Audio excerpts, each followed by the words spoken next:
네, 안녕하세요. 청필직입니다. 오늘 말씀드릴 주제는 요즘 희망이 없는 사회라고 얘기를 하는데요. 일단은 개천에서 용이 나오는 건 여전히 유효하다. 이런 주제로 한번 말씀을 좀 드려볼까 합니다. 일단 돈이라는 게 말이죠. 직장 생활을 하든 사업을 하든지 이게 찔끔찔끔 들어오면 돈이 잘 안 모입니다. 일단 한 방에 들어와 줘야 됩니다. 저도 그렇지만 장사를 하더라도 장사를 해서 돈을 벌고 마진이 좋더라도 수익률이 높다고 하더라도 조금씩 들어오게 되면 지나고 보면 이게 어디로 갔는지도 모르겠고, 아무튼 한 방에 목돈이 들어와야 그래야 뭔가 좀 들어온 듯한 그런 느낌이 드는 거죠. 세상 일이 다 마찬가지입니다. 건설업 같은 그런 건축 일을 하더라도 수백억, 수천억짜리 공사를 받아야 그런 물건들을 수주를 해야 뭔가 목돈이 들어오는 것 같고, 부동산 중개를 하더라도 조그만한 전월세 거래시키는 것보다도 100억짜리 빌딩 정도는 하나씩 해야 수수료로 한 1억씩도 땡길 수 있는 거고요. 도시락집 같은 그냥 일반 자영업을 하더라도 관공서 단체 주문 200인분 정도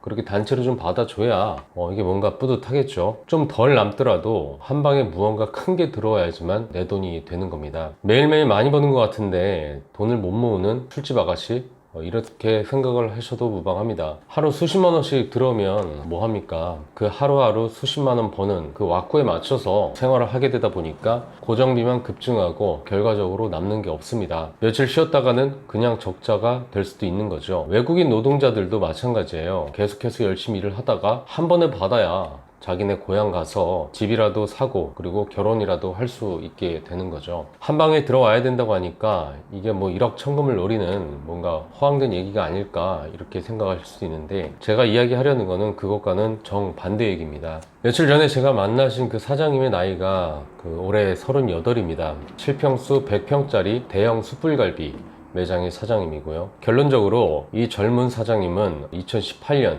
작년이죠. 작년이 무술년입니다. 위아래로 토기운이 빽빽하게 기둥을 세우고 있는 해인데, 그 무술년에 위아래가 단단하게 짜인 강력한 토의 해에 최고 매출을 그 당시 찍었고요. 땡전화푼 없던 시절, 그 시절 사업을 위해서 가족, 친지들, 친구들, 그리고 은행, 그리고 주류회사 이런 데서 빌렸던 수억 원을 다 갚고 현재는 매달 순수익으로 월 1,500만 원 이상 그 정도로 축적이 되어 가고요. 매장의 가치는 최소 3억 이상입니다. 저는 이 사장님의 사주팔자를 보고 그리고 장사에 몸을 던진 후에 그 10년간의 이야기를 가만히 듣게 됩니다. 토기운에 자기 주관과 고집이 세긴 하지만 관성의 영향을 많이 받아서 주변을 많이 챙기고 그리고 주변도 또 의식하는 그런 소극적인 이미지의 이 꼼꼼한 청년은 어려서부터 재물을 상징하는 재성운을 만나게 됩니다. 이 사주가 강하다면 재성운이 들어오면 정말 재물을 잡을 수도 있겠지만, 토기운이 약한 사주에서 토기운을 더욱 와해시키는 그 물기운, 그 재성운이 들어오게 되면은 정말 열심히 뛰어다니고 일은 많을지 모르겠지만 실제적으로 들어오는 건 없습니다. 그런 반갑지 않은 재성운이 20살부터 30세까지 들어오게 됩니다. 어쨌든 사회생활 하면서부터 한 번도 운이 좋았던 적은 없었던 거죠. 사회생활 처음부터 운이 좋았던 적이 없었기 때문에 이 사장은 어렸을 때부터 눈앞의 이익이나 이런 거를 별로 따지지는 않았던 것 같아요. 그저 앞만 보고 달렸고 장사를 숙명으로 받아들였고 내 운명이다 이렇게 생각으로 받아들이고 매사에 일에 임했습니다. 돈이 안 들어오는 그런 안 좋은 운이었지만, 장사라고 하는 나의 꿈을 위해서 시키지도 않는 연장 근무를 본인이 받아야 될 시급도 포기하면서 배움이란 이유로 미친 듯이 거의 무임 노동을 한 거죠. 그렇게 하면서 그 매장의 모든 것을 체험하고 체득하기 시작합니다. 막연히 커피가 좋아서 시작한 알바 생활은 어느새 그 가게, 그 커피숍, 그 대형 커피숍 가게의 사장님한테 어느 정도 신임을 받게 되었고, 그때 일하던 커피숍 사장님은 이 어리지만 정말 열심히 하는 이 친구에게 커피 내리는 법, 그리고 커피숍을 그 가게 자리를 찾는 법, 그리고 커피숍을 운영하는 법, 장사에 필요한 무엇이든지 조금씩 가르쳐 주게 됩니다. 원래 사주가 약하신 분들은 윗사람의 도움을 좀 많이 받는 경향들이 있어요. 그래서 약한 사주가 어렸을 때 좀 좋은 운이 오게 되면은 좋은 부모나 좋은 스승을 만나서 발전이 되는 경우들이 많이 있죠. 그러니까 약한 사주의 보유자라고 어디서 판정을 받는다면 윗사람한테 잘할 필요가 있습니다. 내가 사주가 약하다고 판정을 받으면 무조건 까불지 말고 윗사람에게 배우려고 하고 겸손하게 따른다면 생각지도 못한 콩고물이 생기는 경우들이 굉장히 많이 있습니다. 사주도 약한 주제에 윗사람한테 버릇없게 굴고 하면은 그건 정말 답이 없습니다. 윗사람은 한 사람의 사주에서 인성을 의미하는 거고, 약한 사주는 인성의 도움을 꼭 받아야 되거든요. 이 사주 팔자에 인성이라는 성분이 없어도 삶의 여정 속에서 만나는 그 윗사람들, 나에게 도움을 줄 수 있는 그 윗사람들이 후천적인 인성이라고 저희는 표현을 하는데, 그 사람들에게 잘하고 잘 따른다면은 실질적으로 후천적인 인성운을 받을 수도 있는 거죠. 물론 약한 사주가 아니라 팔자가 보통 세다고 얘기를 하는데, 그 강한 사주라면 윗사람의 도움도 그렇게 크지 않으니까 그런 분들은 뭐 굳이 잘하려고 하지 않아도 돼요. 순수하게 배움을 갈구하고 장사에 대해서 꿈을 확고하게 잡고요.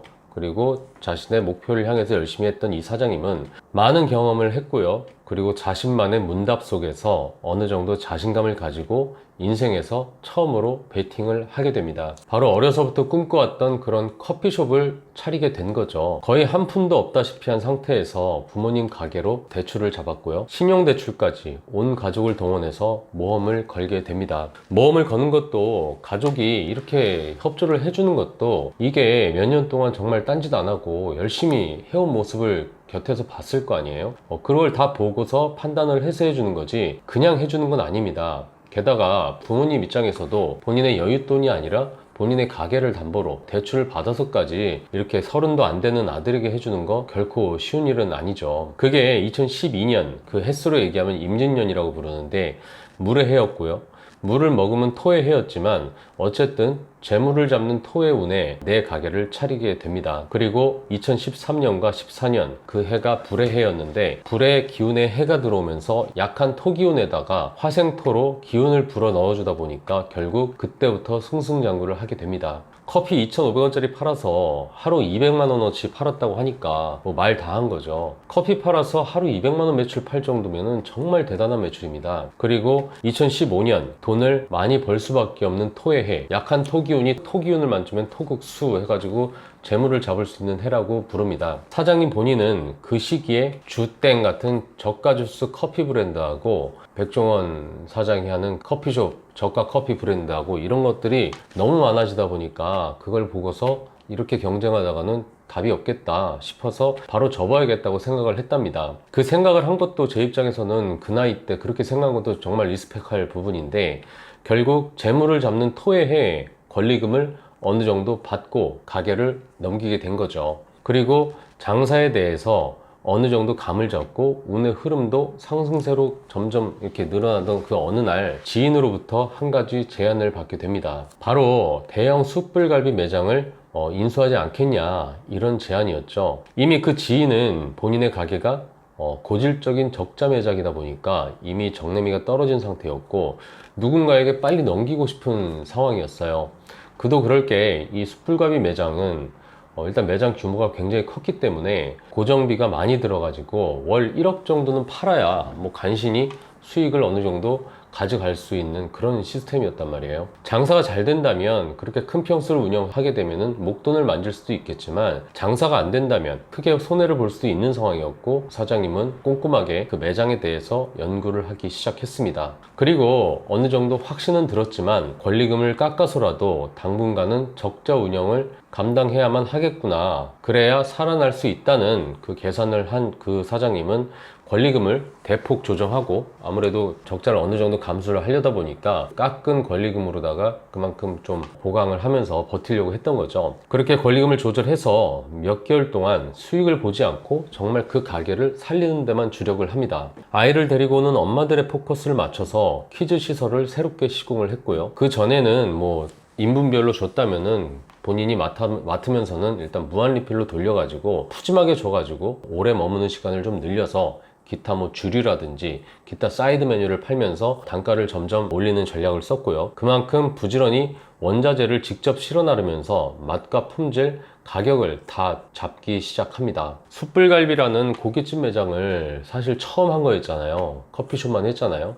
근데 숯불갈비 매장을 처음 했음에도 불구하고 장사라는 본질은 같았기 때문에 본인이 커피숍을 운영하고 그 전서부터 열심히 일을 했던, 그렇게 쌓인 경험과 내공으로 점차 가게를 정상화시키게 됩니다. 그리고 2018년 결국 매장이 완전히 살아났고 그 동네에서 유명한 집이 되었습니다. 다달이 순수익으로 1,500만 원씩 쌓여갔고요.